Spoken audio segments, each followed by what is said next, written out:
break from studying Renaissance art at the University of Syracuse, so I decided it would be a good idea to visit Campion, Australia. Now, this is currently a peaceful land in modern Australia, but over 80 years ago, it was a battlefield of great proportions. You see, the American stock market crash of 1929 affected more than the American economy. In Australia, widespread suffering was just as prevalent as it was in the States. The agricultural industry was hit particularly hard. Falling crop prices caused many farmers to suffer greatly, as they were heavily relied upon to produce a bountiful wheat crop to help the country endure such a difficult time. The current crisis would escalate to truly unbearable levels, though, when an army of the Australian emus, large flightless birds of Australia, waged an all-out predatory war on the wheat crop.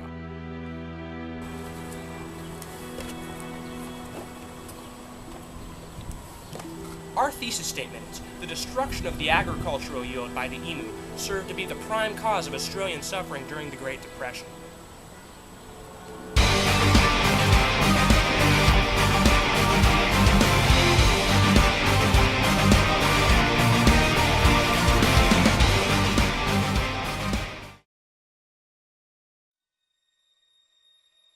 The year is 1929. The Wall Street crash in October signals the beginning of a financially difficult time throughout the entire industrialized world. Even before the collapse of the stock market, the conditions in Australia already looked grim. The unemployment rate was climbing as high as 10%, wages were falling, and the currency, the Australian pound, was losing value due to bad financial reforms. These reforms mainly constituted of the reissuing of the gold standard to back the pound in 1925, and with this came a huge loss of strength for the pound to compete in foreign markets, as most other major powers that were on the gold standard fought in the recent World War and resorted to inflationary finance. Despite the attempt to sustain the standard during the late 1920s, the economic stagnation that occurred in the Commonwealth moved people to lose faith in the pound and exchange it for gold, forcing the government to abandon the standard in 1931. Although the Commonwealth had atoned for its economic sins, it was already too late. The swiftly depreciating value of the Australian pound caused many difficulties regarding competition in foreign markets with their exports. One of Australia's biggest exports happened to be wheat. So much pressure was placed upon the agriculture industry in order to help the country's GDP to endure through the financial crisis. According to agricultural historian Wendy Way, to incentivize the production of wheat, farmers were encouraged by a federal bill introduced in April 1930 to guarantee 4 shillings or 48 pence per bushel for wheat delivered to railway sidings. Would the Ministry of Agriculture deliver on these promises, though?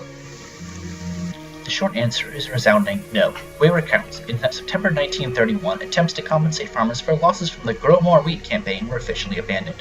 Farmers received approximately 20 pence per bushel instead of the 48 they'd expected on planting. Way estimates that this betrayal of the Australian government to its agriculture industry quickly destroyed the businesses of up to an estimated 20,000 labourers. Farmers in Western Australia that had not already been wiped out by the burgeoning wheat disaster would soon face the Australian emu, furtively preparing for battle. The emu, the second largest bird in Australia, weighing in at up to 130 pounds and towering up to 6.5 feet tall. These birds can be of quite a beastly frame. After the hot summer of 1932, a horde of an estimated 20,000 of these hungry and thirsty emus marched into Murchison district of Western Australia, eventually spreading out into the rest of Western Australia's farming territory. Finding the plentiful grain and fresh water to their liking, the emus had established their camp. Quickly tearing through the rabbit-proof fences of local farmers rather easily, which their allies used to provide an auxiliary legion of rabbits to fray, the emus began to twist a knife in the already wounded agricultural industry, completely wiping out the crops of farms which they swarmed over.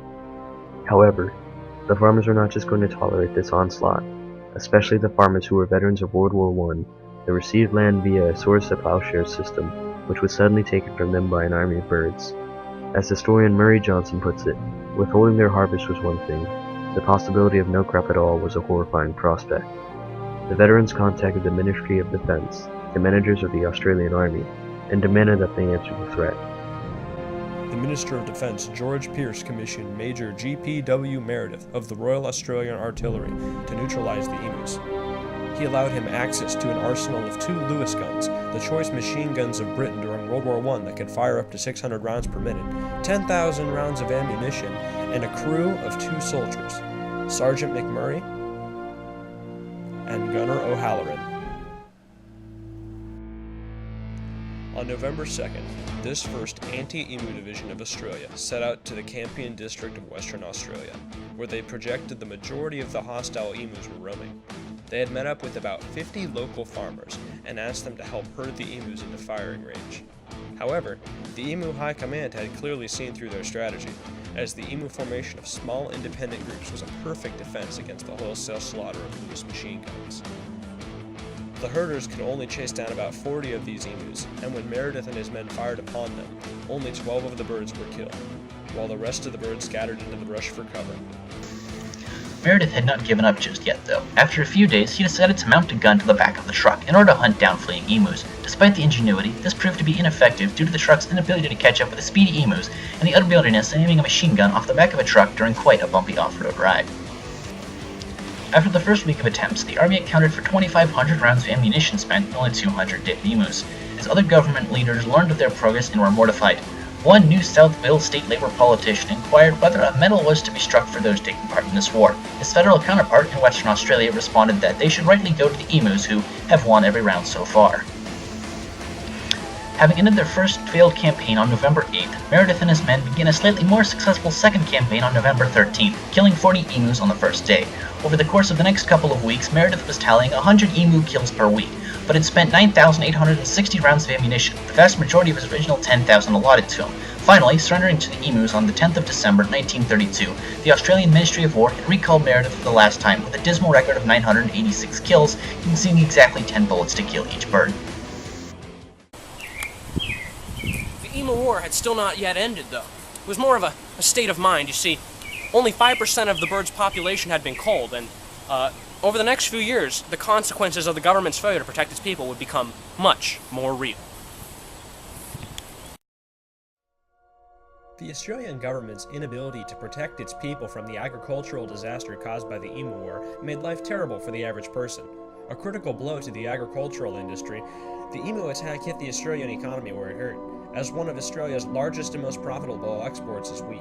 Wendy Way accounts for the prominency of Australian agriculture when she states, 4 wheat exporters, Canada, Argentina, Australia, and the United States, produced some 90% of the total world wheat exports for the 1920s. Wheat farmers, a very large portion of the working population, which included over 5,000 World War I veterans in Western Australia, had their entire livelihoods destroyed by the 20,000 invading emus. Journalist Mark Oliver describes the epidemic. Millions of pounds were lost because of the havoc these birds were raging. Some of the farmers gave up and moved back east. Others were threatening to leave, and a few were so driven to despair that they ended their own lives. While certainly the collective damage to all land and infrastructure may have added up to millions of pounds, a single Australian farmer and World War I veteran, Daniel O'Leary, accounted for the damage to his fields alone, and demanded the local branch of the Australian Agriculture Bank to compensate him for the following damage. The 900 pounds worth of wheat destroyed on my property by the enemy. During the delay in the commencing operations occasioned by the necessary war conference between the bank and the Minister of Defense to determine who should pay for the sum of 24 pounds, the estimated cost of the ammunition used in this sector. At the time of this video being published, O'Leary is demanding that he be compensated the modern equivalent of about $75,524 US. In addition to the economic sucker punch the emu's attack was, it also brought complete ruin to farms. Historian Murray Johnson recounts, after the first week of failed attempts to destroy the emu hordes, the 120-hectare crop on J. Perry's neighboring property had already been extensively damaged by the marauding birds. Yet, even when Meredith and the local farmers attempted to eliminate the emus ineffectively, it posed another problem. According to Johnson, each round of ammunition cost around $1, and the average emu took around 10 shots to kill.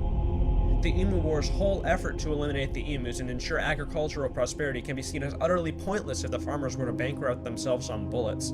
As one Australian farmer of the depressed era was noted begrudgingly selling his crop for $1.07 per bushel. For clarification, that's about 60 pounds of wheat for close to 1.5 bullets. An alternative perspective regarding the most burdensome hardship during the Great Depression in Australia comes from the current Australian government, which claims that the Australian Great Depression reached its height in the mid to early 1930s due to a direct correlation to the Wall Street crash of 1929.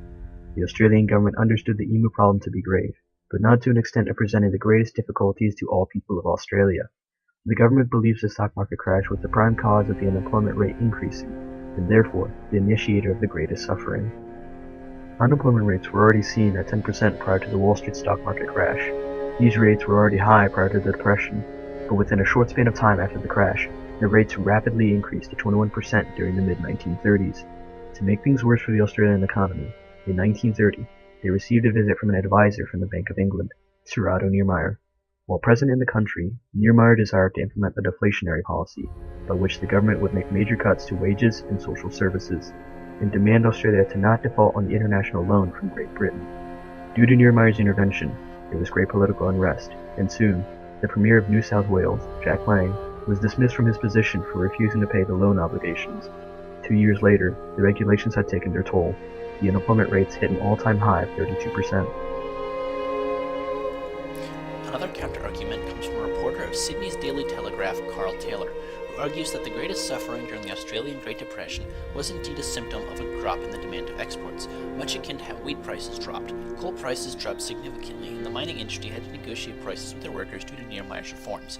This struggle of the working class with the industry elite, Taylor claims, was the greatest instance of suffering during the Australian Great Depression. When Australia had decided to follow through with Niemeyer's implementation of enormous wage cuts and social services, the labourers began conflicts with the Labour government. Workers fought back against the NCPA, or Northern Collieries Proprietors Association. The disagreement over wage negotiations eventually led to a group of renegade mine bosses locking out 10,000 workers from work until they agreed to a 12.5% pay cut. Their plan was to starve the 10,000 miners and their families into submission, says Taylor. The lockout was a long and grueling 15 months, the climax in a horrid event known as the Battle of Rothbury, in which 16,400 discontent miners went to confront 340 scab miners, were intercepted by the police officers who perceived them to be illegally striking and opened fire on the miners and attacked the crowd on horseback as they approached the site. The follow-up battle that followed saw one miner, Norman Brown, killed and many seriously injured. In short, the Australian incompetency to remove the emu threat ensured that farmers would endure the greatest agony throughout all the Depression, that food prices would become more burdensome, and that the unemployment rate would skyrocket. Clearly, the emu threat was underestimated and marked a chapter of history whence people may learn how important it is that a country's system of agriculture remains protected. I'm Peter Weller, and thanks for sticking with us today. Somebody once told me the world is gonna roll me. I ain't the sharpest tool in the shed.